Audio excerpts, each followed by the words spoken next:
Click the scan icon or select Scan Utility from the button template to open the utility. Under Application, click Add to add a new application. Click the three dots to open the System32 folder. Then search and select Microsoft Paint for this example. Enter the name you want to assign to the application. Leave the command line blank unless the application requires special instructions. Then click OK. Click Save Path to choose the saving folder. Then click OK. Under Scan Type, choose ADF front side for single-side scanning.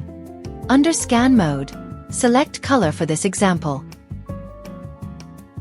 Click Apply to save the settings to the Scan Utility button. Double-click the scan icon or press the corresponding scanner button to start scanning. Your scanned file opens in Paint automatically. View and edit the image as needed.